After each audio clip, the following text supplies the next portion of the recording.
তো বন্ধুরা আজকে না আমার অফিস ছুটি আছে, তাই আমি আমার গার্লফ্রেন্ড পায়েলের সঙ্গে দেখা করতে যাচ্ছি। আরে আরে এইভাবে এই লোকটা দৌড়ে কোথায় যাচ্ছে? আরে ভাই তুমি কোথায় যাচ্ছ, কোথায় যাচ্ছ? এসো বাইকে এসো, তোমাকে ছেড়ে দিই। আরে না ভাই না, আমি চলে যাব চলে যাব, তুমি যাও। আরে না না, তাই বললে হয় নাকি? এসো। আরে ভাই ঠিক আছে ঠিক আছে, অনেক ধন্যবাদ তোমাকে, কিন্তু তুমি যাবে কোথায় বলো, আমি তোমাকে ছেড়ে দিচ্ছি। আরে আরে আরে দাঁড়াও দাঁড়াও দাঁড়াও দাঁড়াও দাঁড়াও। আরে আমাকে নামিয়ে দাও, তুমি আমাকে নামিয়ে দাও। আরে পুলিশ কেন হঠাৎ করে এলো? You are under arrest. আমি পালাই এখান থেকে। ওই তোর নাম কি বল? কে রে তুই? তোর নাম বল। আরে স্যার আমাকে এইভাবে আপনারা এইভাবে কি ব্যাপার স্যার? আমি তো কিছুই করিনি। এই তোর বাইকের পিছনে একটা লোক বসেছিল, সে কোথায় গেল বল? আরে স্যার ও তো ছুটে পালিয়ে গেল। এই তুই জানিস ওই লোকটাকে? না স্যার আমি তো জানতাম না, ওকে তো আমি লিফট দিচ্ছিলাম। এই থাম থাম, কাছে আয় বলছি। তোর নাম কি বল? স্যার আমার নাম ফ্র্যাঙ্কলিন। তাহলে তুই ওই লোকটাকে তুই চিনিস না? না স্যার আমি চিনি না। ওই লোকটা হচ্ছে একদম বড় চোর রে, একটা বড় চোর। আর তুই লোকটাকে লিফট দিচ্ছিলি তাই মানে? চল থানায় চল, থানায় চল বলছি। আরে স্যার আমি তো জানতাম না স্যার, ওই লোকটা একটা বড় চোর। স্যার আমাকে যেতে দিন। এই যা বলবার থানায় গিয়ে বলবি, চল। আরে স্যার স্যার আমি একদম নির্দোষ স্যার, আমার নাম ফ্র্যাঙ্কলিন। এই তো পুলিশ স্টেশনের পাশেই আমার বাড়ি। স্যার আমাকে ছেড়ে দেন। এই চুপ কর, যতক্ষণ না ওই লোকটাকে পাবো ততক্ষণ তুই এইখানে বন্দি থাকবি। আরে না, আরে ভাই তোমাদের কিসের জন্য এখানে বন্দি করেছে? আরে ভাই আমাদের একদম এমনিতেই বন্দি করে রেখেছে, আমরা কিছুই করিনি। এই থানার পুলিশগুলো আছে না, একদম অনেক বদমাশ। এই থানার পুলিশের অত্যাচার বেড়েই যাচ্ছে বেড়েই যাচ্ছে। হ্যাঁ হ্যাঁ হ্যাঁ। আরে স্যার স্যার আমাদের বের করুন স্যার, বের করুন। আপনি নির্দোষ লোকেদের কেন জেলখানায় বন্দি করে রেখেছেন? আপনারা তো একদম ফালতু পুলিশ। এই চুপ কর বলছি, না হলে তোকে এখনই এনকাউন্টার করে ফেলবো, চুপ কর। আরে না, এই পুলিশদের সঙ্গে কথা বলে কোনো লাভ হবে না, কোনো লাভ হবে না ভাই, কোনো লাভ হবে না। তুমি এইখানে এসো। শোনো আজকে রাত্রিবেলায় না আমরা 4জন মিলে পালাবো জেলখানা থেকে, ঠিক আছে ভাই? রাত 12টা। চলো চলে এসো আমার পিছনে, আমরা জেলখানা থেকে বেরিয়ে গেছি, এইবার পালাবো চলো। হ্যাঁ হ্যাঁ চলো চলো, হ্যাঁ তোমরা আমার পিছনেই থাকবে, ঠিক আছে? হ্যাঁ ঠিক আছে। এই কে রে? আরে তোরা পালাচ্ছিস তার মানে? অ্যাটাক করো, আরে গুলি করো, এনকাউন্টার করো।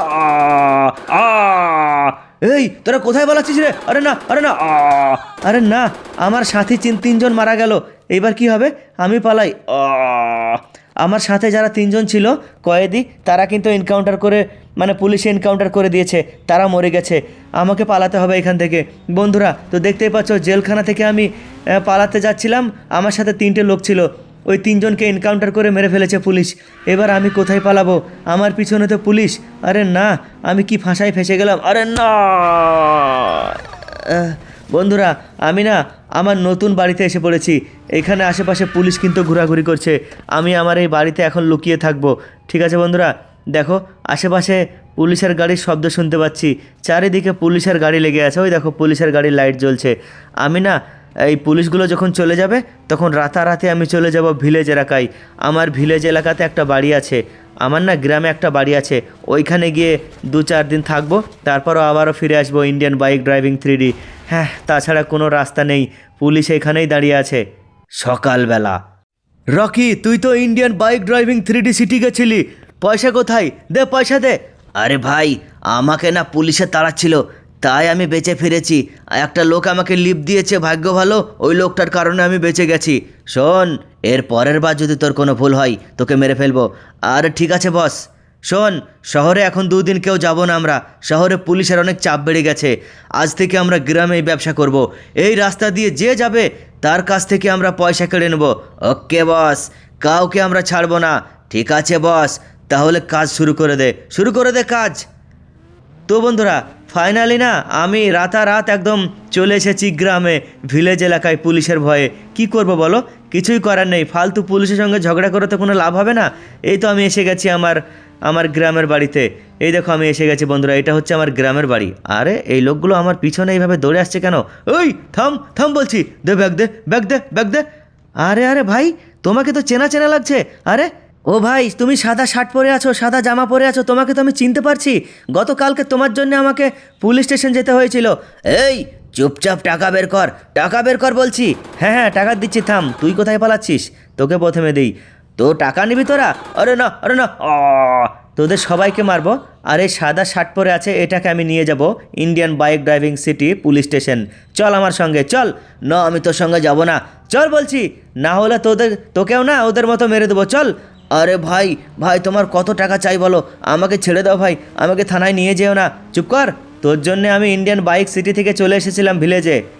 বন্ধুরা, তো আমি আবারও ফাইনালি এসে গেছি ইন্ডিয়ান বাইক ড্রাইভিং সিটি। এখন সামনেই পুলিশ স্টেশন। আমি নিয়ে এসেছি এই লোকটাকে। স্যার স্যার স্যার, আরে তুমি এইটাকে কোথায় পেলে?